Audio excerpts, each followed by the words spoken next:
Thank you, Dan, for those kind remarks. They do remind me of a line a friend of mine once used, explaining the difference between a testimonial and a eulogy. With a testimonial, there's at least one person in the room who believes it. Thanks also to Karen Nies-Vogel, Rebecca Joyce, and our BIS outreach team, as well as the many BIS and U.S. government colleagues who've contributed so much to making this conference a success. I'd also like to thank our BIS management team and our colleagues from the other departments and from the Congress who were involved in export controls and for their important work on the Export Control Reform Initiative. It is indeed an honor to work with all of you.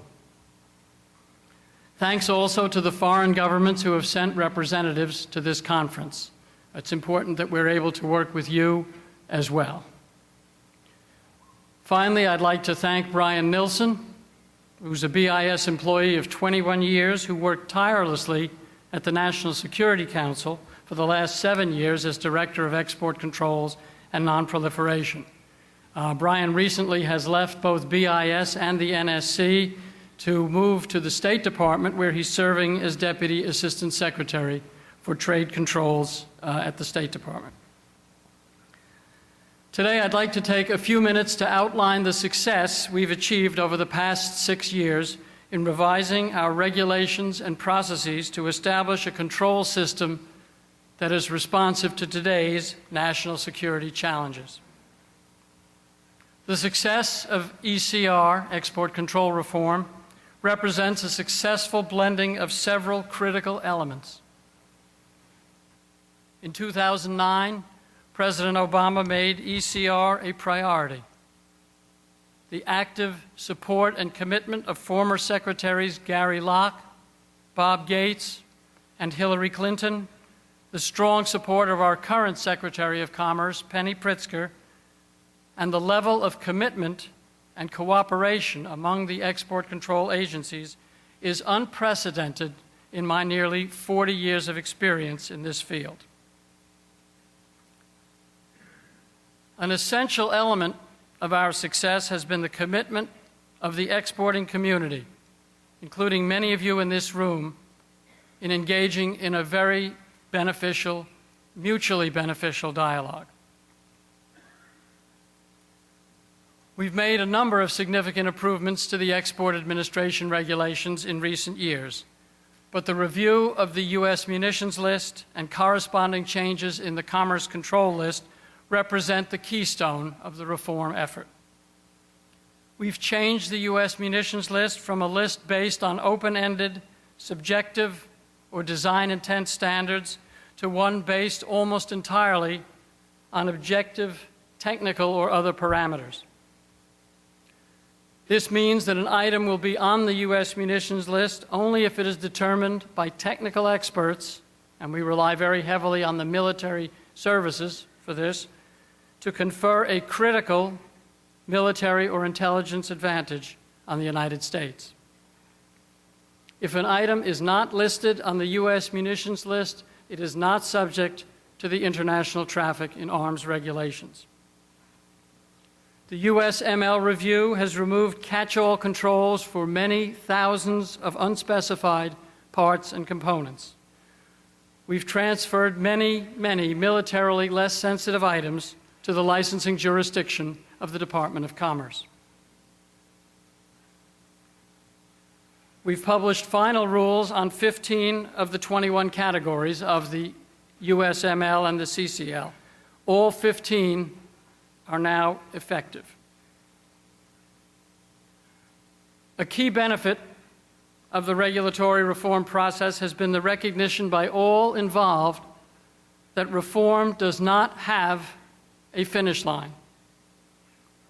Our March 2015 notice of inquiry on aircraft and gas turbine engines and a similar October 9th notice about military vehicles and vessels recognize that technology doesn't stand still and that development and production are not the exclusive province of the United States.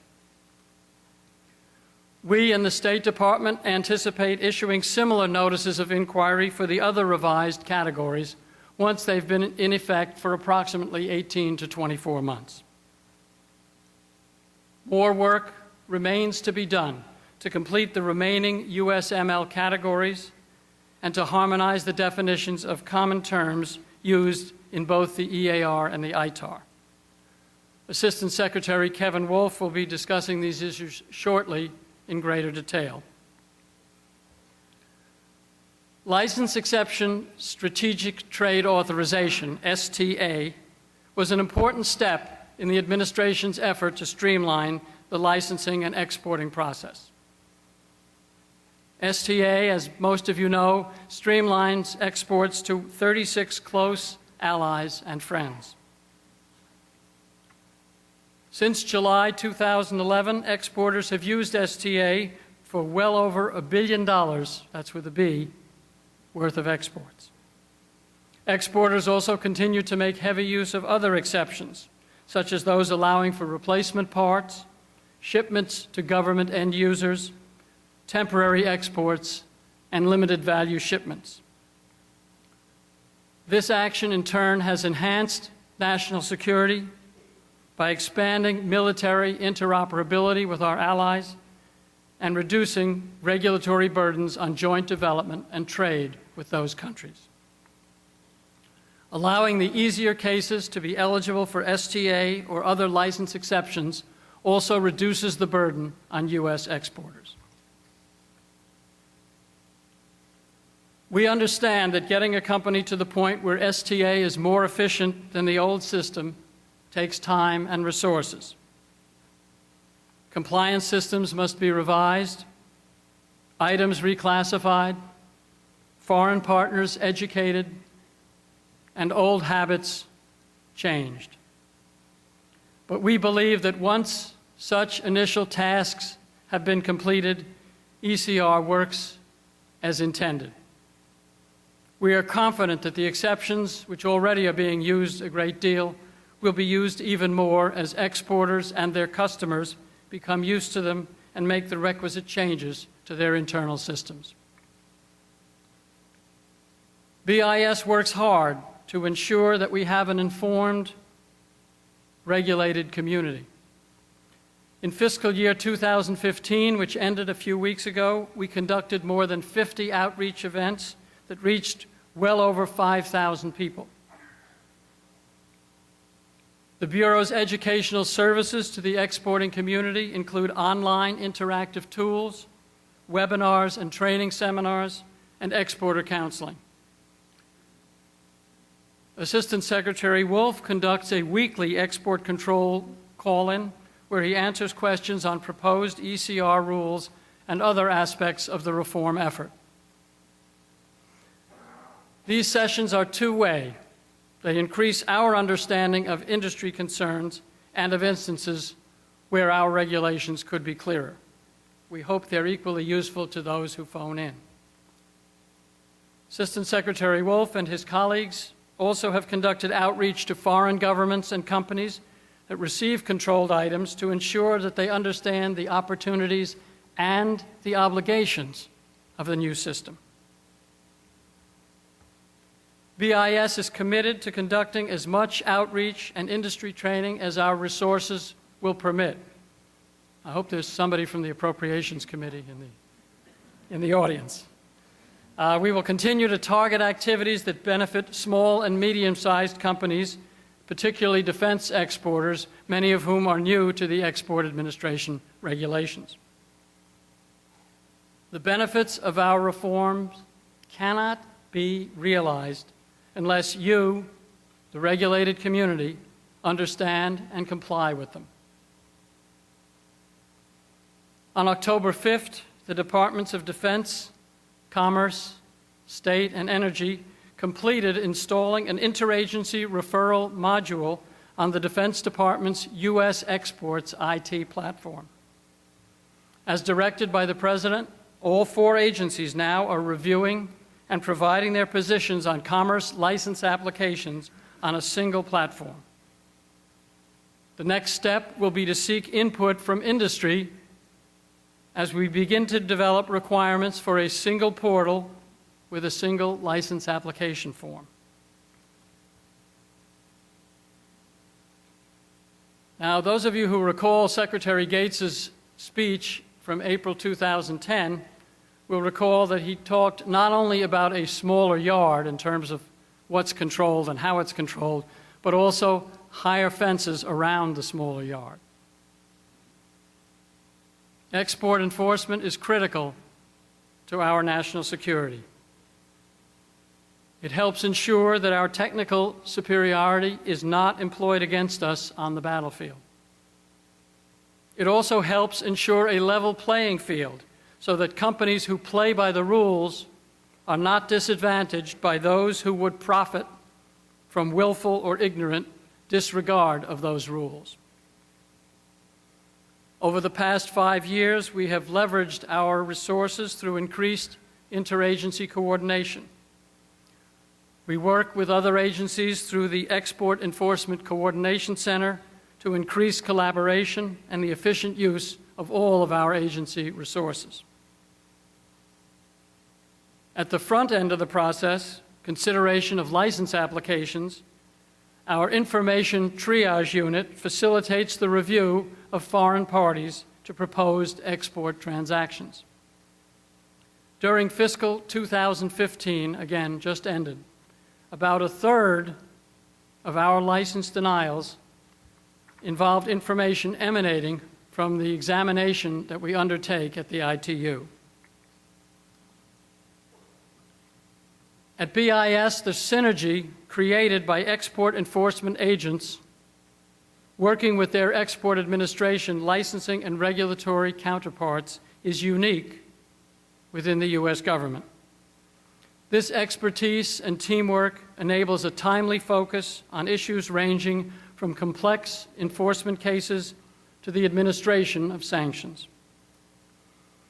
Export enforcement is developing new administrative enforcement guidelines to improve transparency and predictability, as well as to bring our enforcement approach more into alignment with that of the Office of Foreign Assets Control.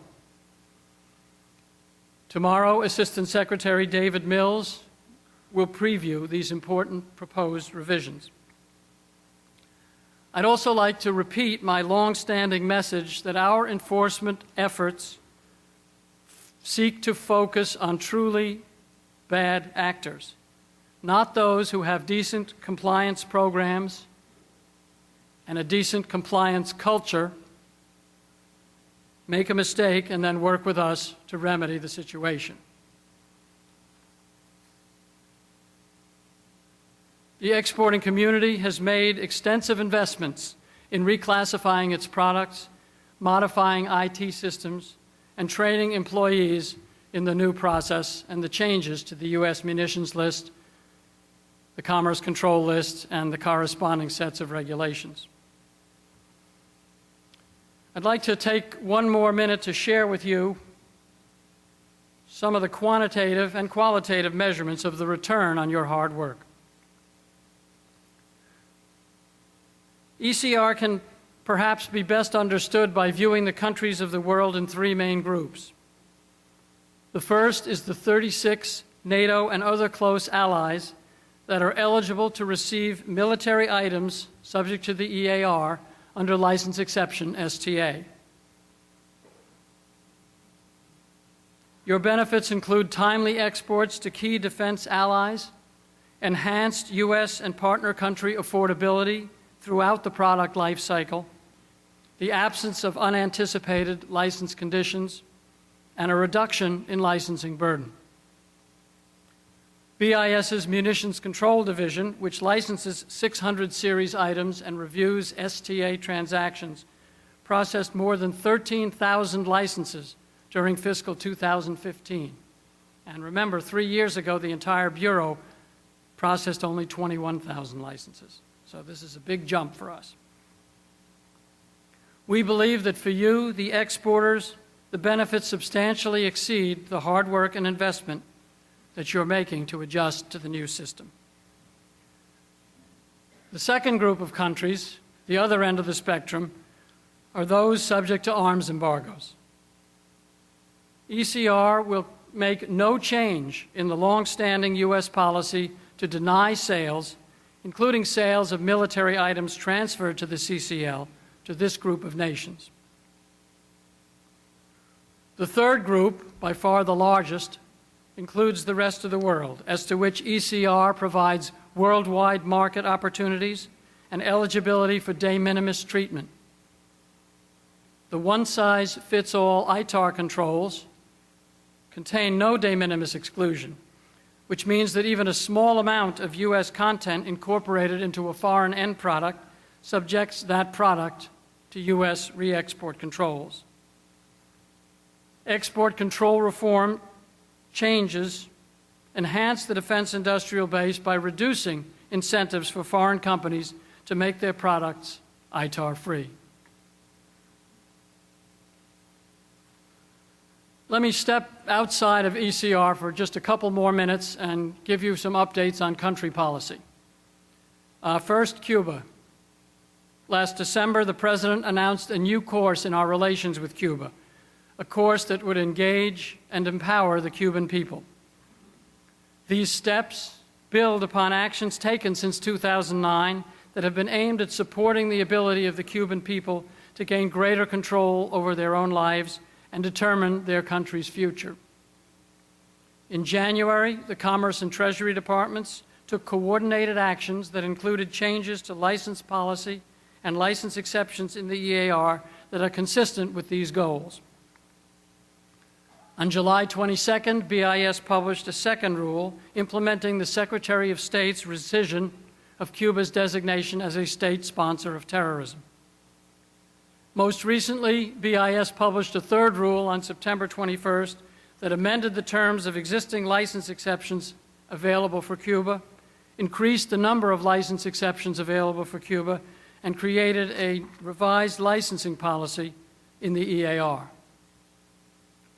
Last month, Secretary Pritzker visited Cuba to participate in the inaugural U.S.-Cuba regulatory dialogue, which will facilitate implementation of President Obama's Cuba policy and associated regulatory changes.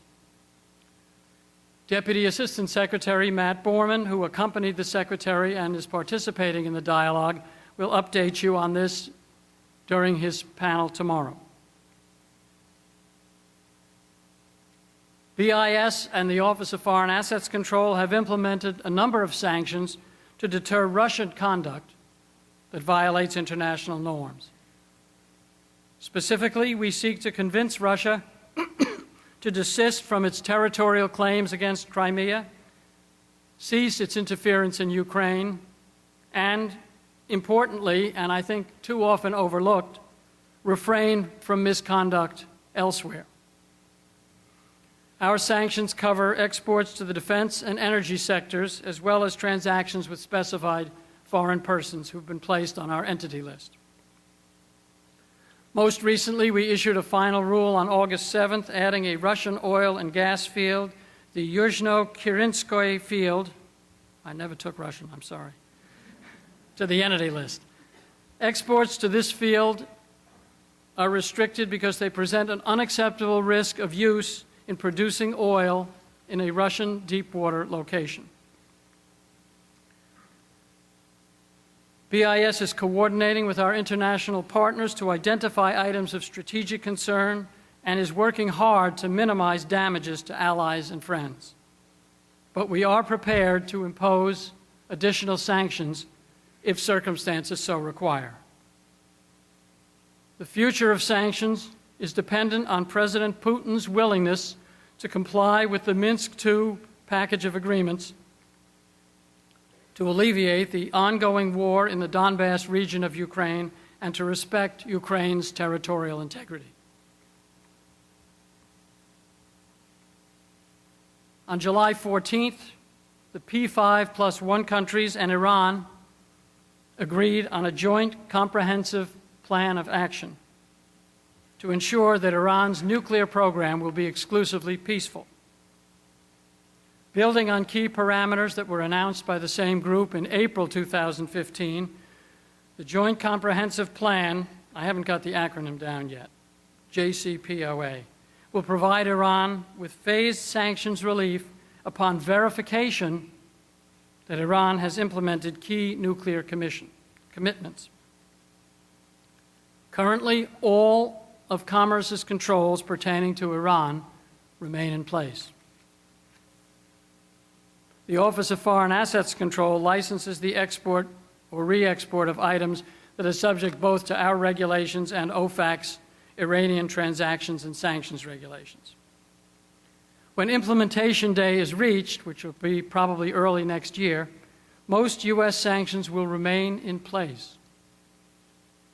This is because they largely are directed not at Iran's nuclear activities, but at its continued sponsorship of terrorism and ballistic missile development. I'm about to go to China for the annual meeting of the Joint Commission on Commerce and Trade, and I can tell you that we remain committed to facilitating trade with China of commercial items, including high technology items, for civilian end uses and civilian end users.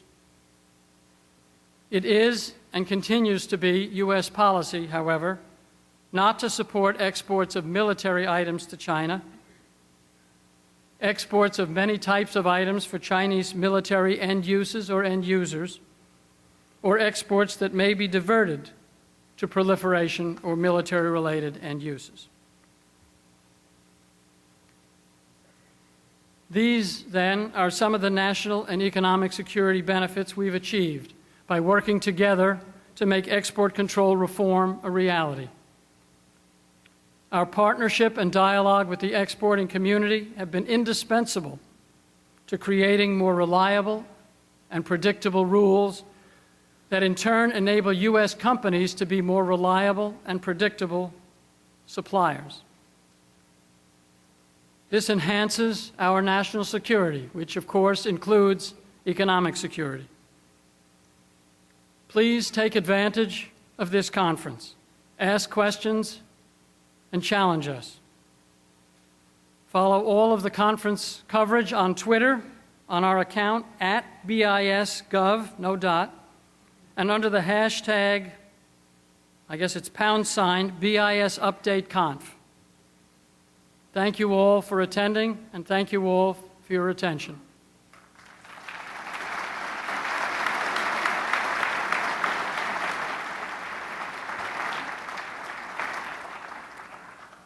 I'm now going to take a few minutes to introduce our next speaker, Kevin Wolf, who's our Assistant Secretary for Export Administration, has been a prime mover of the reform effort. His energy, intelligence, collegiality, and, at least in his view, even his humor, have driven and nurtured this effort. Nothing in the official catalog, and it's extensive, of his responsibilities begins to illustrate the way in which he served as a spark plug of export control reform. Like Secretary Pritzker, from whom you're going to hear at lunchtime, he's full of energy and always committed to getting the job done. It's an enormous pleasure to have Kevin at BIS and to hear from him this morning. Please welcome Assistant Secretary Kevin Wolf.